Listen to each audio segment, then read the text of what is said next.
Dubbaka MLA కొత్త ప్రభాకర్ రెడ్డి చేసిన comments కు కౌంటర్ ఇచ్చారు ప్రభుత్వ విప్ ఆది శ్రీనివాస్. ప్రభుత్వాన్ని కూల్చే కుట్రలపై చర్యలు తీసుకోవాలని డిమాండ్ చేశారు. 10 ఏళ్లలో 1000 కోట్లు సంపాదించారనే విషయం అర్థమవుతోందని అన్నారు. కాంగ్రెస్ ఎమ్మెల్యేలు బీఆర్ఎస్ ప్రలోభాలకు లొంగేవారు కాదన్నారు.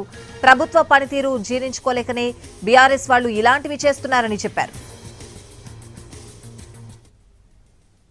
ఎన్ని కుట్రలు కుతంత్రాలు పన్నినా ఈ ప్రభుత్వం ఏర్పడిన 3వ రోజు నుంచే ప్రభుత్వాలు కూల్చమని అన్నారు. 15 మాసాలు బ్రహ్మాండంగా మా ముఖ్యమంత్రి రేవంత్ రెడ్డి గారి నాయకత్వంలో పనిచేస్తుంది. భవిష్యత్తులో కూడా ఇదే విధంగా ముందుకు పోతాం. గత 10 సంవత్సరాల వారి పరిపాలనలో ఎంత అవినీతి అక్రమాల సొమ్ము ఉందనేది ఒక మాట. ఈరోజు ఈ ప్రభుత్వాన్ని కూల్చడానికి చేసే ప్రయత్నం పైన ఈ కుట్రల పైన విచారణ జరపాలని మా గౌరవ ముఖ్యమంత్రి గారిని ఈ సందర్భంగా నేను కోరుతా ఉన్నాను.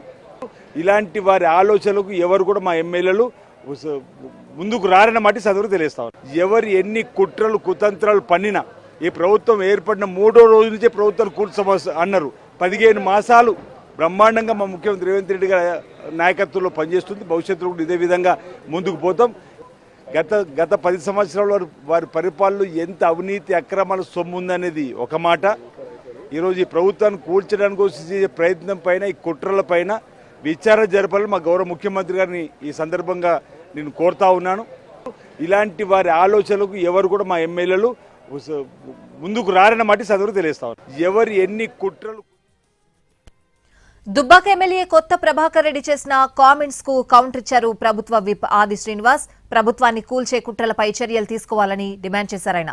10 ఏళ్లలో 1000 కోట్లు సంపాదించారనే విషయం అర్థమవుతోందని అన్నారు. కాంగ్రెస్ ఎమ్మెల్యేలు బీఆర్ఎస్ ప్రలోభాలకు లొంగేవారు కాదన్నారు.